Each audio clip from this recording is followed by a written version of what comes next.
आज तो गर्मी ने सच में नाक में दम करके रख दिया है। बहुत ज्यादा गर्मी हो रही है आज तो। मैंने 2 टोकरी और भर दिए हैं, जल्दी से जाकर इन्हें ट्रक में लोड कर दो, वरना सेठ ने देख लिया ना तो फिर से काम चोरी का ताना देने लगेंगे। सेठ को काम ही क्या है, काम चोरी के ताने देने के अलावा। जब देखो तो बस ताना ही देते रहता है। खुद तो अपने केबिन में एसी की ठंडी हवा में बैठते हैं और हम यहाँ सुबह से शाम तक धूप में जलते हुए काम करते हैं। मुझे तो बहुत भूख लगी है, चलो चलकर खाना खा लेते हैं। वैसे भी खाने का समय तो हो ही गया है। सभी बहुएं हाथ मुंह धोकर बड़े से आम के पेड़ की छांव के नीचे बैठकर खाना खाती हैं और थोड़ी देर आराम करने लगती हैं। वाह भाई वाह, मुझे लगा कि मेरे मजदूर काम कर रहे हैं और तुम हो कि यहाँ आराम से पेड़ की छांव के नीचे लेटी हुई हो। अगर कहो तो कूलर लगवा दूं, गर्मी लग रही होगी ना। लेकिन सेठ जी, अभी तो हमारा खाने का समय खत्म होने में 10 मिनट बाकी है। इस खाने के समय में तो हम कुछ भी कर सकते हैं। कुछ भी कर सकते हैं, इससे क्या मतलब है तुम्हारा? अब क्या तुम सब मेरे सिर पर नाचोगे? चुपचाप से उठो और काम पर लगो, वरना तनख्वाह काट लूंगा। खाना खाते ही काम पर लग जाया करो, समझ गए कि नहीं? इतना कहकर उनका सेठ मनोज वहां से चला जाता है। पांचों बहुएं टोकरी उठाती हैं और फिर से तपती धूप में आम के बगीचे में काम करने लगती हैं।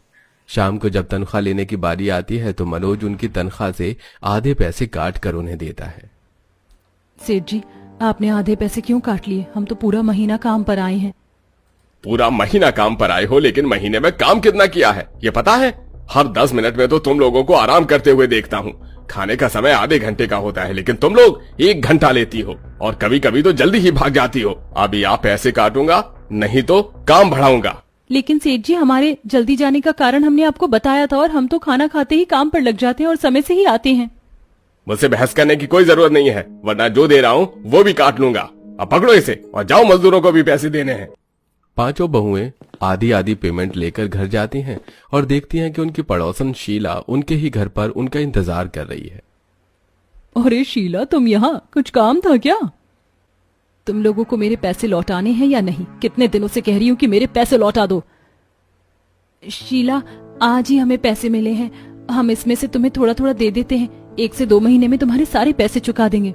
पैसे तो तुमने गड्डियों में लिए थे, अब चुकाओगे मुझे चिल्लड़ में। जिस तरह से मेरे पैसे लिए थे ठीक उसी तरह से मुझे मेरे पूरे पैसे चाहिए। ये थोड़े थोड़े करके पैसे मैं नहीं लेती, सिर्फ 1 महीने का समय दे रही हूँ। अगर मेरे सारे पैसे नहीं दिए ना तो फिर तुम देखना। जानती हो ना, मेरे पति को अच्छे से निकलवाएंगे तुम लोगों से पैसे। शीला की धमकी से परेशान होकर पांचों बहुएं घर में बैठती हैं कि तभी उनके पति भी काम से आ जाते हैं। क्या हुआ? पैसे का कुछ पता चला क्या? कब मिलेगी? 15 दिन हो गए हैं, अब तो मिल जानी चाहिए। मालिक तो बाहर जाकर बैठ गया है और ये मैनेजर है कि मेरे पैसे देने में आनाकानी करता है।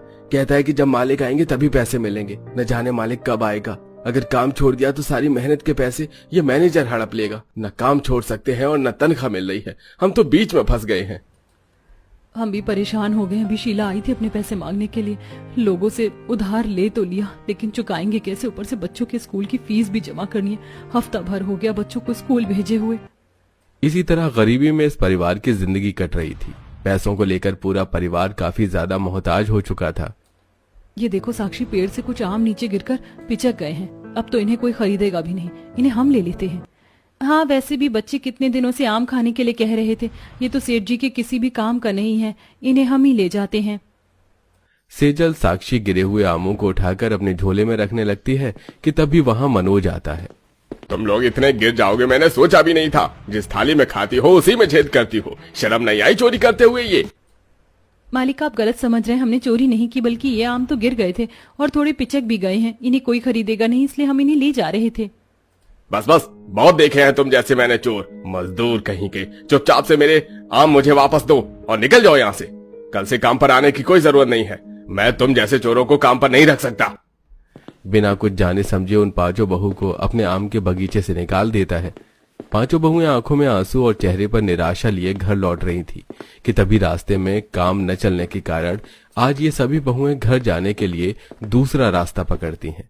तभी वहां से कच्चे पक्के भरे आम बगीचे को देखती हैं, जहां 2 आदमी बात कर रहे थे। देखिए रघु जी, मैं आपको इस पूरे बाग के सिर्फ इतना ही पैसे दे सकता हूँ। वैसे भी ये बाग काफी अंदर की तरफ है, यहाँ से बाहर आम ले जाने में भी काफी समय लगेगा। आप मुझे सोचकर बता दीजिएगा। जी, मैं आपको बताता हूँ। उस डीलर के जाने के बाद रघु काफी ज्यादा परेशान हो जाता है और अपने आम के बाग में बैठ जाता है। उसे इतना परेशान देख पांचों बहुएं उनके पास आती हैं। क्या हुआ भाई साहब आपको? आप कुछ परेशान लग रहे हैं। मुझे अपना ये आम का बगीचा बेचना है। कोई भी नहीं है जो मेरी मदद करे। सालों से खुद ही इनकी रखवाली करता हूँ और इन्हें बेचने के लिए जाता हूँ। मेरा परिवार भी यहाँ से काफी दूर रहता है और रोज का आना जाना मैं नहीं कर सकता, इसलिए सोचा इसे बेच दूं, लेकिन इसकी सही कीमत भी नहीं मिल रही है। इतना बड़ा आम का बाग है और आप इसे बेचना चाहते हैं? अगर आप कहें तो हम इसकी रखवाली कर सकते हैं और हम इसे बाहर जाकर बेच भी आएंगे।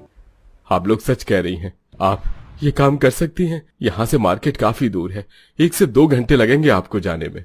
हमें कोई दिक्कत नहीं है, हमें काम की जरूरत है तो हमें कोई परेशानी नहीं होगी। अगर आप कहें तो हम कल से ही काम पर आ जाएंगे। पांचों बहू अगले दिन से रघु के आम के बाग में जाती हैं और वहां जाकर अच्छे से रघु के आम के बाग को संभालती हैं। सारे आम का ध्यान रखना, उन्हें तोड़कर टोकरियों में भरकर आसपास के बाजार में बेच कर आना, इस काम को करते हुए पांचों बहुओं को मुश्किल से 4 दिन हुए थे कि दूसरी तरफ किराए न देने की वजह से उन सबको घर से निकाल दिया जाता है। दोपहर का समय था तो सभी लोग इन आम के बगीचे में आकर ही पेड़ की छांव में बैठ जाते हैं कि तभी वहां रघु आता है और उसे सारी बात पता चलती है। तुम लोगों के साथ तो बहुत बुरा हुआ। एक काम करो, इस आम के बगीचे में थोड़ा अंदर जाकर एक झोपड़ी बनी हुई है, अगर तुम लोग चाहो तो वहां रह सकते हो। पांचों बहुएं ज्यादा देरी नहीं करती और अपने पति और बच्चों को लेकर उस झोपड़ी में चली जाती हैं। उन्हें सिर छुपाने के लिए जगह तो मिल गई थी, लेकिन गर्मी का मौसम था और ऊपर से झोपड़ी में रहने की वजह से सभी गर्मी से काफी ज्यादा परेशान हो रहे थे। देखो ना कितनी ज्यादा गर्मी हो रही है, इससे अच्छा तो हमारा पुराना वाला घर था। माँ कम से कम इतनी गर्मी तो नहीं थी। कुछ ना कुछ तो जुगाड़ करना पड़ेगा वरना गर्मी में तो हालत खराब हो जाएगी। एक काम करते, बाहर से आम के पत्ते तोड़ कर ले आते हैं, उसमें काफी ठंड होती है। आप लोग उसे छत पर अच्छे से बिछा दीजिए और हम लोग घर की जमीन पर बिछा देंगे।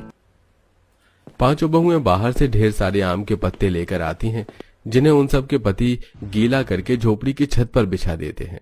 तो वहीं बहुएं उन्हें घर के जमीन पर बिछाकर उस पर पानी के छींटे डाल देती हैं, जिससे अब जमीन भी ठंडी रहने लगी थी। तो वहीं उमा कुछ कच्चे आम की डालियों को अपनी झोपड़ी के बाहर टांग देती है। तुम लोगों ने तो आम से भी सजावट कर दी। घर को देखकर थोड़ी हंसी तो आ रही है, लेकिन अच्छा भी लग रहा है। जिस मार्केट में आम बेचने के लिए जाया करती थी तो वहां देखती हैं कि किस तरह लोग आजकल आम न लेकर आम के जूस से बनी कई तरह की चीजें ले रही थी, जिसे देख वो इस बारे में रघु से बात करती हैं और अब रघु भी उन्हें इस काम को करने की परमिशन दे देता है और 2 दिन बाद से ही वो सभी बहुएं आम का जूस भी बेचना शुरू करती हैं। अरे आप लोगों के पास तो जूस बनाने के लिए मिक्सर भी नहीं है। आप लोग देखते जाइए कि हम लोग किस तरह से आम का जूस बनाते हैं। बाहर आपको 50 रुपए से कम का ग्लास नहीं मिलेगा, लेकिन हम आपको सिर्फ 30 रुपए में अच्छा जूस बनाकर पिला रहे हैं। सभी सबसे पहले आम धोकर अच्छे से उसको दबाकर उसका सारा गूदा बर्तन में निकालकर उस पर थोड़ा दूध डालकर अच्छे से राई की मदद से उसे घोंट लेती हैं और बिना मशीन के अब अपने जुगाड़ू तरीके से जूस बनाकर उन सभी को पीने के लिए देती हैं।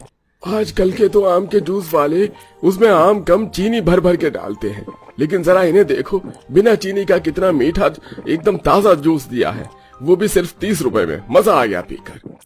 कुछ समय में पांचों बहू की आम के जूस की बिक्री काफी अच्छी होने लग जाती है और जहां बाग में कच्चे आमों में से कुछ बहुएं कच्चे आम का पन्ना और अचार बना रही थी, तो वहीं कुछ पक्के आमों से पुडिंग और डेजर्ट बनाती हैं। आप लोग तो सिर्फ पहले आम का जूस और आम बेचते थे ना, अब तो आप लोगों ने आम पन्ना और अचार बनाना भी शुरू कर दिया है। और ये क्या, आपके पास तो पुडिंग भी है। मुझे पुडिंग खाना काफी ज्यादा पसंद है, लेकिन बड़े बड़े शॉप्स पर ये काफी महंगी मिलती है और आप इसे सिर्फ 50 रुपए में दे रही हैं। मेरे लिए 2 पुडिंग पैक कर दीजिए। पांचों बहुएं आम से पन्ना, अचार, मैंगो जूस, पुडिंग और भी कई तरह की चीज बनाना शुरू कर देती थी, जिससे अब लोगों को काफी ज्यादा मुनाफा हो रहा था। सच में तुमने कमाल कर दिया। अगर मैं तुम पांचों की जगह किसी और को रखता तो सिर्फ आम ही बेच पाता, लेकिन इन जुगाड़ से तुमने इतना जुगाड़ किया है कि अब तो मुझे फायदा ही फायदा हो रहा है। खुश होकर रघु पांचों बहू की पैसे डबल कर देता है और अब उनके पतियों को भी अपने साथ काम पर रख लेता है। कुछ महीनों में पांचों बहुएं और उनके पति मिलकर इतने पैसे कमाते हैं कि वो लोग जल्दी अपना छोटा सा आशियाना ले लेते हैं और आज भी वो सभी बहुएं और उनके पति रघु के साथ ही काम करते हैं।